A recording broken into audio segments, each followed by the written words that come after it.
Na sua Bíblia, o último livro lá, o que está antes da capa, é o livro do Apocalipse.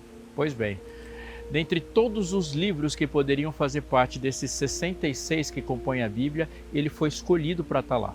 Por que isso? Muitas pessoas hoje têm muita curiosidade sobre o livro do Apocalipse. Outras têm espanto, outras têm uma certa preguiça de enfrentar aquela quantidade enorme de símbolos, cores e bichos, e outros simplesmente vivem como se ele não existisse. Mas, repetindo, tem algo real aí que não pode ser ignorado. Dentre todas as coisas que já foram escritas na história da humanidade, Deus escolheu 66 primordialmente importantes para que o seu povo tivesse isso como sua palavra. E Deus escolheu colocar ele dentro da Bíblia que você tem na sua casa. Então, obviamente, ele é muito importante e só pode ser comparado a outros 65 livros da história da humanidade. Enfrentá-lo, ver os seus textos, decodificá-lo, se sujeitar à superioridade da palavra de Deus nesse livro é fundamental para a nossa existência, mas eu não posso dizer que ele foi mais importante no passado do que ele é agora, porque este é o tempo em que eu vivo e é o tempo que você vive, portanto ele é muito importante para hoje. Agora, note que eu vou te dizer um negócio importante para o seu coração. Esse texto, o livro do Apocalipse, ele é descrito em sons de batalha. Há muitas guerras e guerras em todas as dimensões. Há uma batalha no céu, a batalha na terra, há batalhas entre as nações. Mas a maior de todas as batalhas acontece em corações. Esse texto do livro de Apocalipse que eu vou ler para você daqui a alguns segundos fala não só de uma batalha, fala de um personagem importante dentro dessa batalha. E calma, eu sei que você deve ter pensado em Jesus, mas ele está falando de você. Você é um personagem neste texto, um personagem nessa batalha. E não saber quem é você neste texto pode colocar você do lado errado da batalha. Sim. Ele nos adverte que você pode estar batalhando, mas batalhando no exército errado. Além disso, ele diz qual é o instrumento de combate nessa batalha que você tem hoje aí na sua casa. Não sai daí, está só começando o Fé para hoje.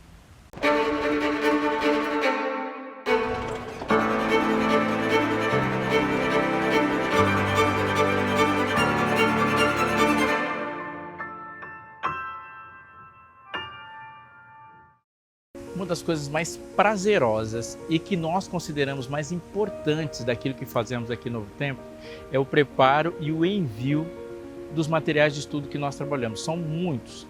O último que a gente tem aqui, aliás, um dos últimos, porque tem mais sendo preparados e pode estar sendo oferecido para você aqui que vai impactar demais a sua família. É esse aqui, A Cura do Pecado. Não dá para falar de Bíblia, de fé, de Palavra de Deus sem falar desse assunto. Aliás, Jesus morreu na cruz por causa exatamente da salvação de pecadores. Você peca, eu também, e precisamos ter uma solução para isso. Eu digo para você que esse estudo aqui é tão importante que a única coisa que impede você de receber esse estudo é você mesmo, porque ele é enviado de graça para sua casa. O envio, o preparo, nada disso custa nada para você e nem ele. Você entra aqui, faz um cadastro, pode fazer um acesso no nosso site, ligar para a gente, mandar uma mensagem, não importa, você pode até escolher o caminho. O que você não pode é dar o vacilo de não receber esse estudo. Mas além desse aqui, tem muitos outros sobre muitos assuntos. Se você acessar o site da Escola Bíblica, você vai ter acesso a outros estudos bíblicos que pode, neste momento, estar falando mais diretamente à sua sensibilidade. Finanças, famílias, outros grandes temas da Bíblia, você pode escolher e todos, não somente este, aquele que você escolher, também chegam até a sua casa de forma totalmente gratuita. Você dá os seus dados, aqueles são importantes, nós vamos lidar com os seus dados com muita seriedade, eles não vão ser distribuídos por aí, eles são apenas para que você se matricule na Escola Bíblica e tenha acesso a esse material, de graça, repito. Escolha, faça, presenteie isso aqui e você vai fazer parte da melhor e maior escola bíblica do mundo.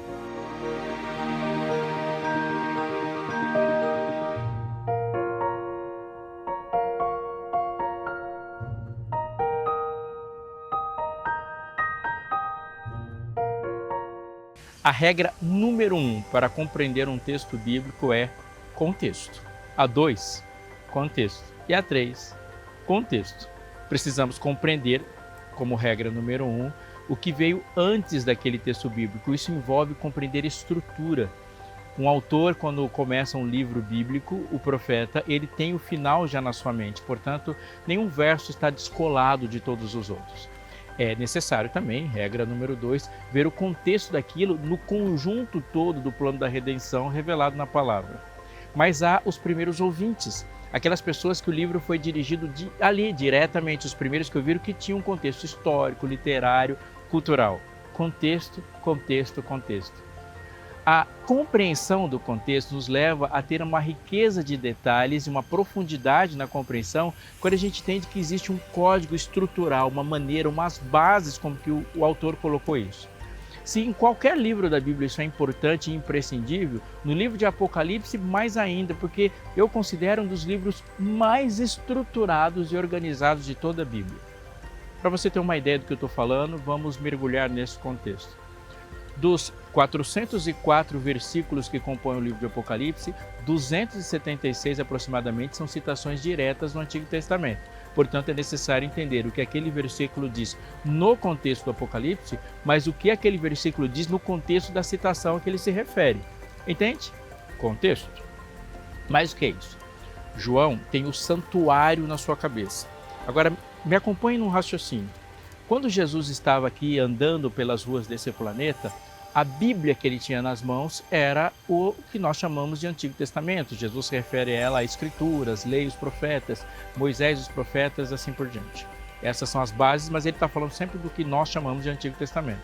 Mas durante o período do Antigo Testamento já havia povo de Deus, a revelação, mas eles têm uma necessidade de uma estrutura de revelação, onde a complexidade da realidade, do pecado, do mal, tem uma resposta à altura também complexa. Portanto, só as palavras esparsas dos profetas não servem para ter uma compreensão teológica do todo. O que eles encontram? O santuário. O salmista não apenas uma vez diz que no santuário ele observa as coisas e vê, por exemplo, o salmista diz o final do ímpio. É no santuário que o cordeiro morre e é a partir do santuário que João Batista diz a sua famosa frase: eis o Cordeiro de Deus que tira o pecado do mundo. Essa compreensão é a compreensão de alguém que acompanhou uma festa como da Páscoa. É no santuário que se tem uma compreensão do todo do plano redentivo. Portanto, você está me acompanhando? A Bíblia do Novo Testamento, ou dos personagens do Novo Testamento, é o Antigo Testamento. Enquanto o Antigo Testamento está sendo escrito, a revelação complexa é o santuário. É a partir do santuário que toda a avaliação restante da palavra revelada é tirada. Quando nós olhamos para Jesus, ele fala muito tendo o santuário em mente. E o livro do Apocalipse, ele tem o santuário inteiro como base estrutural. Contexto. Um pouco mais do que isso, a gente vai ter um pouco mais de compreensão quando a gente pensa neste contexto. O livro de Apocalipse é organizado em revelações de grupos de 7. Logo de cara, nós vemos os direcionamentos das cópias do livro para 7 igrejas, começando com a igreja de Éfeso, indo para a igreja de Laodiceia. Uma forma de compreender isso é que nessa parte do livro, a base de compreensão é o pátio. Então nós temos aqui num plano da terra, as coisas que estão acontecendo entre o povo da terra e as imperfeições das ações dos homens são reveladas nas 7 igrejas. Mas também podemos compreender que é a história desta igreja andando por essa terra desde o primeiro século, a igreja de Éfeso, até encontrar com o remanescente de Deus, a última igreja no livro, como o livro é dirigido à igreja de Laodiceia. Não se perca na informação, vou colocar mais uma agora. Há outros grupos de 7. Uma expressão comum da Bíblia é selo. Por exemplo, o apóstolo Paulo vai dizer que a gente não deve entristecer o espírito no qual fomos selados. Selar é fazer pertencer. Quando algo é de propriedade de um rei, ele vai ter o selo do rei. É uma noção de autoridade e propriedade. Portanto, nem todas as pessoas do mundo são seladas, porque o que faz uma pessoa pertencer a Deus é o selo do Espírito colocado por meio do Evangelho. Quando o Evangelho chegou até mim e ele chega até você, ele gera para nós uma relação de pertencimento a Deus e Deus fala com você a partir da propriedade que ele sabe que tem sobre você, o direito que Deus tem da sua soberania de dono de tudo sobre você, mas ele também considera a sua aceitação de ser dele. Portanto, a maneira como Deus te conduz, como ele te corrige, é a partir deste pertencimento. Por que essa informação é importante? Porque na estrutura do livro de Apocalipse tem os 7 selos. E os 7 selos são mensagens aos selados, ao povo da aliança. E todos os termos ali são os termos de quem tem um compromisso, uma aliança com Deus, de duas partes, o que Deus espera e dá e o que nós devemos dar para Ele e o que podemos esperar dele. Do primeiro ao 7º selo. Primeiro selo a partir do selamento feito pelo Pentecostes até o último momento da história, onde haverá um povo selado ali. Há trombetas. Eu lembro e quero que você lembre também do último momento que você foi num casamento. Qual é o grande momento, o momento mais esperado, avisado de um casamento? Um casamento tem seu momento, todo mundo se levanta, quando a noiva chega. Então há uma trombeta que toca. É comum ver trombetas tocando em casamento. Mas eu também me lembro do meu período de serviço militar. Há um toque de clarim, a clarinada, o momento do toque do alvorecer, o toque que vai dar o comando, do sentido de descansar. É o toque do clarim, é o toque da trombeta que dá um aviso importante. Uma guerra é avisada numa cidade antiga a partir de uma trombeta. Uma trombeta ao tocar, ela avisa que há algo muito importante para acontecer. E no contexto do Apocalipse, essa trombeta diz de um perigo. Portanto, esse aviso contundente é tirado do santuário, porque nas festas do santuário, entre o Pentecostes e o dia do juízo, há um aviso contínuo chamado de Festa das Trombetas, onde diz para as pessoas que o momento mais importante que vai definir todos os destinos está para acontecer. Portanto, no livro de Apocalipse, as trombetas é a perspectiva dos avisos de Deus para aqueles que não são selados, que não se entregaram a pertencer a Ele e precisam ser avisados da importância do evento por vir, porque o que vem depois disso são as pragas. Portanto, a gente pode, de uma maneira didática e correndo o risco das falhas de fazer um exemplo muito didático, é que as trombetas são os beliscões de Deus para evitar os grandes castigos. Então, ele mostra uma ira parcial para não mostrar uma ira total. Resumindo isso tudo, a gente percebe que os grupos de 7 são 7 partes da história. Então, todas as partes elas são inspiradas, todas as partes servem de edificação para a nossa vida. Mas dependendo do momento da história que você estiver, aquela parte vai dizer diretamente para você, para que você compreenda a conjuntura histórica do seu momento. Por isso, a gente chama isso de historicismo. Por exemplo, enquanto João está escrevendo, o primeiro selo, a primeira trombeta e a primeira igreja diziam para ele da conjuntura histórica. Lembrando que, como são perspectivas diferentes, o selo, a trombeta e a igreja não são necessariamente organizados em um alinhamento cronológico. Espero ter me feito compreender. Você não vai alinhar exatamente, mas podemos ter aqui algumas intersecções de maneira que a gente tenha uma compreensão muito melhor. Então, a revelação, ela podia ter muito mais futuro para João e um pouco menos de passado e presente. Quando a gente pega, por exemplo, Lutero, ele vai ter um momento onde tem um selo que fala do contexto dele, uma trombeta que fala do contexto dele, ou uma igreja que fala do contexto dele. Tem um pedaço do livro que está no passado e um grande pedaço que está no futuro. Agora atente porque eu vou te dizer. Quando nós falamos de nós mesmos, nesse período 2023, há muito mais, mas muito mais passado no livro do Apocalipse do que futuro. O presente onde eu e você nos encontramos no selo, na trombeta ou na igreja, ele é enfatizado ali e temos um passado muito maior. Mas esse passado para a gente é extremamente importante porque nos dá uma compreensão da linha de condução de Deus para a história até o ponto que a gente está. Então a gente tem mais precisão, mais confiança e mais esperança. Ao pensar sobre isso, a gente vai entender também que quando olhamos para a Bíblia, o sexto selo, a sexta trombeta, eles estão diretamente falando para a gente. Mas por que podemos nos identificar com uma 7 igreja, Laodiceia, e não com a 7ª trombeta, o 7º selo? Porque há um detalhe disso aqui. Se você olhar para o livro de Apocalipse, você vai perceber que no primeiro capítulo há um versículo sobre a volta de Jesus. Eis que vem com as nuvens e todo olho verá, até quantos o traspassaram. Mas depois essa ênfase direta no evento chamado volta de Jesus não acontece. Aliás, se esperar esse evento que descreve a volta de Jesus, ele não acontece nem nos últimos. Há a formação do povo remanescente, que tem um papel muito importante, o último povo, que tem uma linha que não se quebra, que leva até 7 os primeiros fiéis dentro de um mundo caótico e caído. Há uma construção de muita coisa acontecendo, Mas esse evento, volta de Jesus, não acontece. Ele vai dessa formação, às pragas, aquilo que chamamos de fechamento da porta da graça, e o momento posterior é o milênio, aquele período de 1000 anos que passaremos no céu. Há um juízo acontecendo, é o final de todas as coisas e é a nova terra. O céu se abrindo, Jesus voltando. Essas informações nós temos muito mais em outros livros da Bíblia do que no livro do Apocalipse. Por que isso acontece?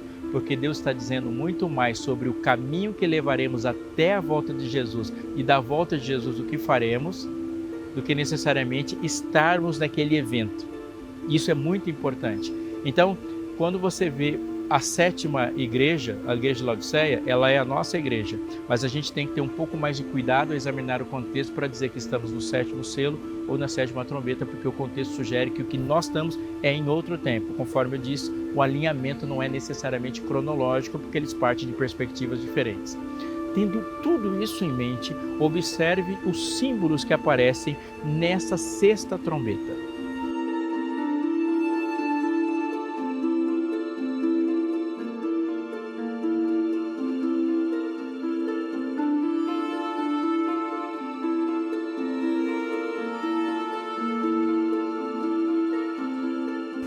Apocalipse 9,13 diz: o 6º anjo tocou a trombeta e ouviu uma voz que vinha das 4 pontas do altar de ouro que se encontra na presença de Deus, dizendo ao 6º anjo, o mesmo que tem a trombeta: solte os 4 anjos que estão amarrados junto ao grande rio Eufrates.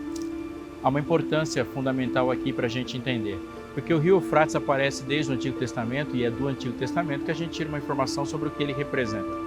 Quando o livro de Gênesis descreve os limites do Éden, ele vai desde o grande rio do Egito até o Eufrates, o que circunda a terra de Cush até o Eufrates. Portanto, o Eufrates é o limite oriental do Éden.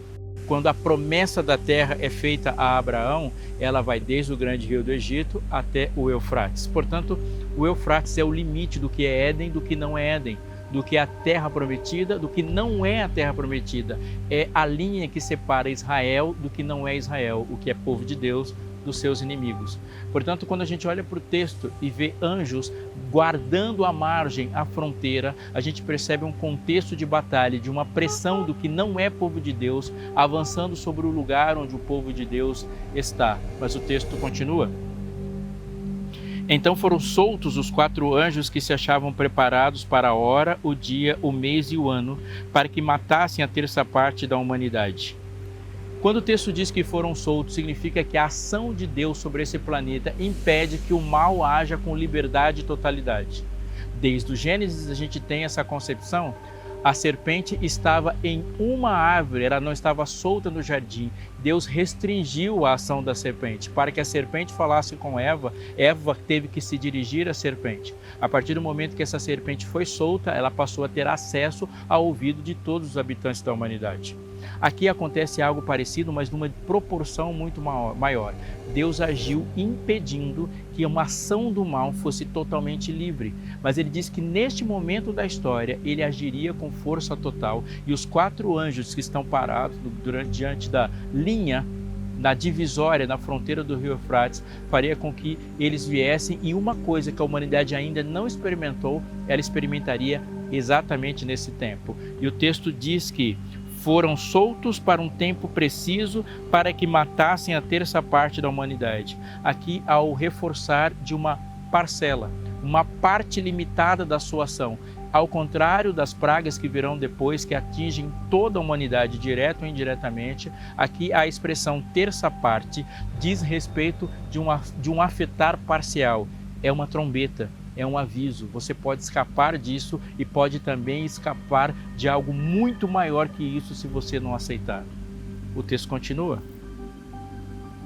O número dos exércitos da cavalaria era de 20.000 vezes 10 milhares, e eu ouvi seu número. Acrescente essa informação. João, ao escrever, ele poderia dizer um número sozinho, preciso, mas ele coloca 20.000 vezes 10 milhares. Essa construção do texto é para que ele coloque no meio do verso a expressão 1000, porque é conhecida para quem está familiarizado com o texto bíblico de Gênesis ao Apocalipse. 1000, o que ele está dizendo é reforçar o aspecto de um exército naquele que ele está falando. Portanto, ele está falando de uma batalha, de um confronto, de um exército que se aproxima. Vem agora uma força organizada, comandada nessa cavalaria. Ele vai colocar um termo mais interessante ainda. Observe. Assim, nessa visão, diz o verso 17, pude ver que os cavalos e seus cavaleiros tinham couraças de cor de fogo, de jacinto e de enxofre. A cabeça dos cavalos era como cabeça de leão, e da sua boca saíam fogo, fumaça e enxofre.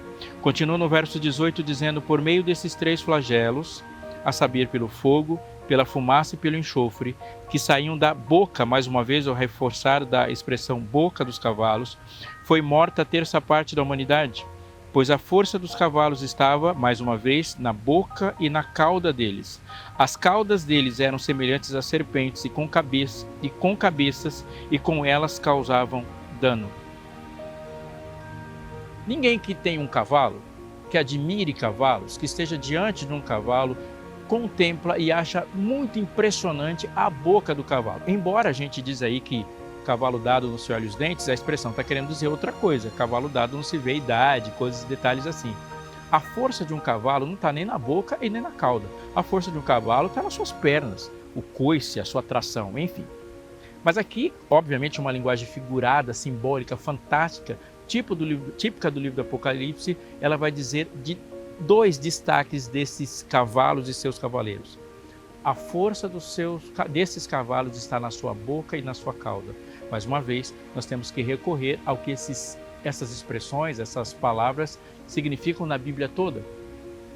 Um texto bem conhecido dos profetas é dizer que Deus estabeleceu o seu povo como cabeça e não por cauda.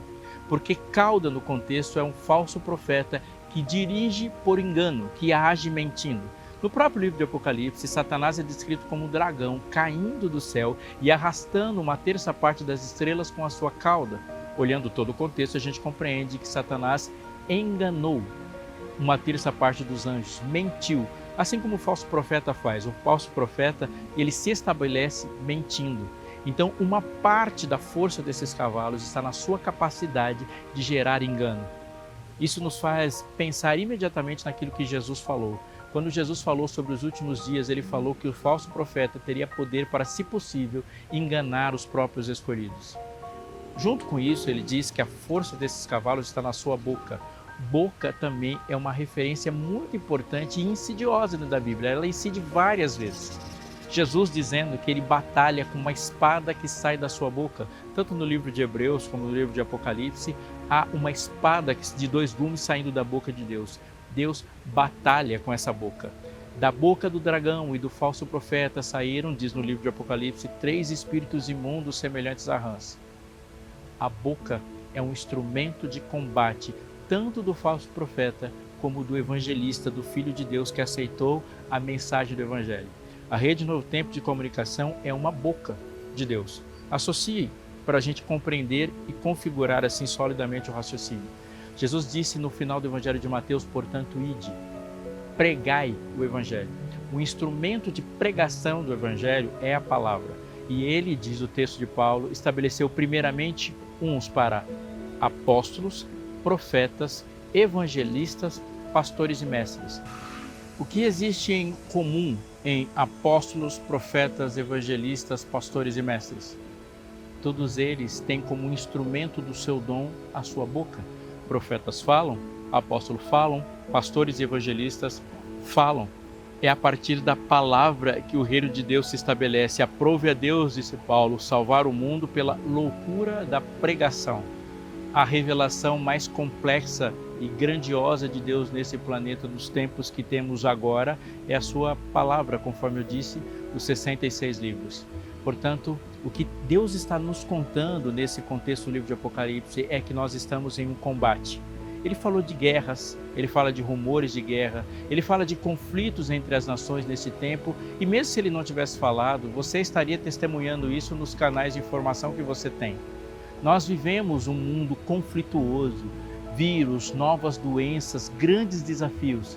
Mas quando Deus descreve uma batalha, que seria uma batalha grandiosa, que demarcaria o tempo do fim, ele fala de uma batalha de ideologias. E quando fala de uma batalha de ideologias, ele não está falando das ideologias que nós configuramos populares. E é muito perigoso quando a gente simplifica e coloca ideologias como simplesmente direita ou esquerda, Revolução Francesa ou Revolução Americana, ou qualquer outra coisa que pode ser resumido num livro escolar. Quando ele fala disso, ele fala de que existe algo que Satanás pensou, planejou, que poderia infectar os cérebros da humanidade e gerar um novo comportamento numa perspectiva educacional. E por favor, leve isso muito a sério. É levar as pessoas a ter informações que geram a novos comportamentos e percepções. Essa é a batalha ideológica. Do outro lado, existe a estrutura que o Evangelho dá de compreensão da realidade, de compreensão de si mesmo, de compreensão de Deus e de compreensão do plano da salvação. Essas coisas estão em flagrante conflito. E o Evangelho também diz, aqui no livro de Apocalipse, de que a ausência do Evangelho e a presença daquela informação que saiu da boca desse cavalo gera um dano sentido na humanidade, uma dor mental, numa expressão famosa de um grande pensador da humanidade, mesmo sendo criticado, ela gera um mal-estar tão grande que ele afeta uma parte significativa da humanidade. Lembra quando eu disse para você que nós estamos em guerra, você está em guerra neste momento? Pois é, isso é verdade e deve ser repetido muitas vezes. Mas tão real quanto dizer para você que você está em guerra, é necessário dizer para você que o instrumento de batalha é o mesmo, tanto na mão dos inimigos de Deus, como na mão do povo de Deus. Ambos estão trabalhando e batalhando com a sua boca. A boca que gerou palavras descritas aqui, que afetam você, sua vida e a vida dos seus filhos, é algo que você também tem. Você também transmite, você também fala, você também participa. Quando você assiste os programas aqui da Novo Tempo, por exemplo, os apelos e a maneira como a gente fala com seriedade sobre os anjos da esperança, por exemplo, é um chamado a você tomar parte numa das fileiras corretas desse conflito. Nós que estamos falando, estamos batalhando, você que está ouvindo isso é para te chamar à batalha. Você quando liga para a gente, você toma uma posição na batalha. Quando você senta com seus filhos, você vai falar para eles dessa batalha. E eu quero dizer como o texto bíblico trata disso de uma maneira direta. No livro de Apocalipse, no capítulo 14, há uma descrição também simbólica. E ela fala diretamente da existência do exército de Deus. E ela diz assim, descrevendo o exército de Deus. Apocalipse 14:4 diz assim: eles são os que não se macularam com mulheres porque são virgens. Isso não tem a ver com as relações sexuais, matrimoniais, relacionais do povo de Deus. É uma linguagem simbólica que diz sobre a pureza da sua mensagem. Mas ele não para por aí. Ele continua. Ele diz, eles seguem o Cordeiro por onde quer que vá. Foram comprados dentre todos os seres humanos, primícias para Deus e para o Cordeiro. E antes de terminar ele diz, e não se achou mentira na sua boca. Eles não têm mácula. Se não se achou mentira na sua boca, o que eles têm? Eles têm o que está descrito no verso 6. Eles têm uma mensagem que ao voar pelo meio do céu, ele diz o evangelho eterno a todos que se assentam sobre a terra. Há uma batalha sendo travada. De um lado, Satanás prepara uma mensagem que desidrata a esperança e a sustentabilidade da humanidade. Do outro, Deus levanta um povo feito de milhares de pessoas, dos quais você faz parte, que batalha com a sua boca. Você está nessa batalha e não tenha dúvida, você está armado.